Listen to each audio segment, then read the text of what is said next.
बहुत अरसा पहले की बात है। एक अजीम सल्तनत एल्दोरिया में एक शहजादी रहती थी जिसका नाम सराफीना था। वो बेहद हुसैन और ज़हीन थी, मगर इसमें एक बहुत बड़ी खामी थी, वो हद से ज्यादा सुस्त थी। जहां दूसरी शहजादियां तलवारबाजी, सियासत और जादू सीख रही थीं, वो नर्म और मुलायम गद्दों पर लेटी रहती, शहद वाली चाय पीती और ख्वाबों में एक ऐसी दुनिया बांधती जहां किसी को कोई मेहनत न करनी पड़े।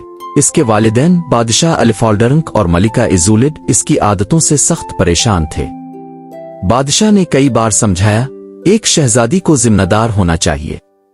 मलिका भी कहती, रियाया तुम्हें अपना रोल मॉडल समझती है, तुम्हें उनकी रहनुमाई करनी चाहिए। मगर सराफीना सिर्फ जमाई लेती और नर्म तकी पर सर रख देती।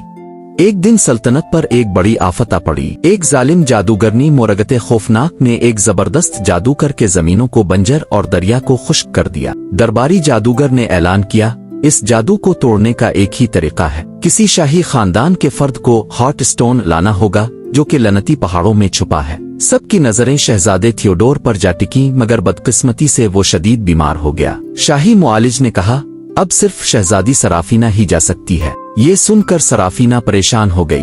मैं ये लंबा सफर घोड़े पर, पैदल? ओ नहीं नहीं नहीं, कोई और जा सकता है। मगर कोई और मौजूद नहीं था। बिलाखिर मजबूर होकर शहजादी ने सफर का आगाज किया।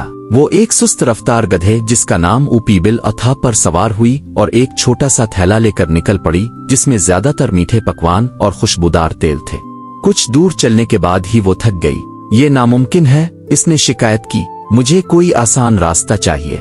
इतने में इसे एक बूढ़ी औरत एक पुराने दरख्त के नीचे बैठी मिली। बूढ़ी ने मुस्कुरा कर पूछा, हॉट स्टोन की तलाश में हो? सराफीना ने सासती से सर हिलाया।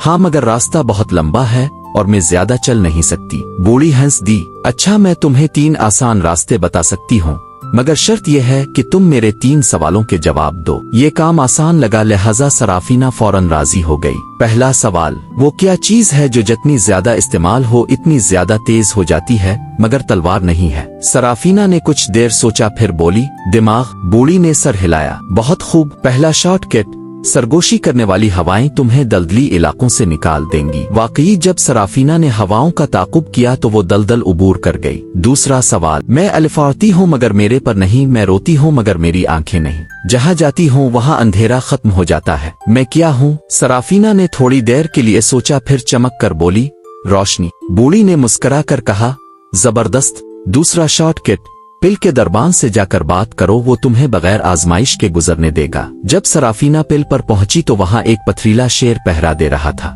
सराफीना ने जमाई लेते हुए कहा, मैं थकी हुई हूँ, मुझे आसानी से जाने दो। हैरान कुन तौर पर शेर ने रास्ता दे दिया। तीसरा सवाल, जितना ज्यादा मैं तकसीम हूँ इतना ही कम हो जाता हूँ, मैं क्या हूँ? सराफीना ने जल्दी से कहा, ये तो आसान है, राज। बूढ़ी औरत ने कहकहा लगाया, वाह, तुम तो बहुत होशियार हो। तुम्हारा आखिरी शॉर्टकट, जब पहाड़ की चोटी पर पहुंचो ये अल्फाज कहना, सबसे सुस्त हाथ सबसे होशियार तरीका ढूंढ लेते हैं। बिलाखिर कई झपकियां लेते और सुस्त रफ्तारी से चलते हुए सराफीना पहाड़ की चोटी तक पहुंच गई। वहां एक जादुई पत्थर हवा में मुअल्लक था। एक गूंजती हुई आवाज आई, सिर्फ वही हॉट स्टोन ले सकता है जो अपनी ताकत साबित करे। सराफीना ने थकन से जमाई ली और वही अल्फाज दोहरा दिए जो बूढ़ी औरत ने सिखाए थे। सबसे सुस्त हाथ सबसे होशियार तरीका ढूंढ लेते हैं। अचानक पहाड़ लरजने लगा और हॉट स्टोन नरमी से इसकी हथेली में आ गया। जमीन पर जादू बखर गया, नदियों में पानी वापस आ गया और खेतों में हरियाली फैल गई। जब सराफीना महल वापस पहुंची, लोग खुशी से झूम उठे। बादशाह ने फखर से कहा, बेटी, तुमने साबित कर दिया कि ताकत सिर्फ मेहनत से नहीं, अक्ल से भी हासिल की जा सकती है। मलिका ने भी मुस्कुरा कर कहा, शायद थोड़ी सी सस्ती इतनी बुरी चीज नहीं। सराफीना ने शरारत से कहा, बिल्कुल, मेहनत करने वाले लोग चीजों को मुश्किल बना देते हैं जबकि सुस्त लोग आसान रास्ते ढूंढ लेते हैं। इस दिन के बाद सराफीना एक ज़हीन हुक्मरान बनी जो ज्यादा मेहनत नहीं करती थी बल्कि चालाकी से मसाइल हल कर लेती थी। और हाँ, वो हमेशा अपने आराम के लिए वक्त निकाल लेती थी।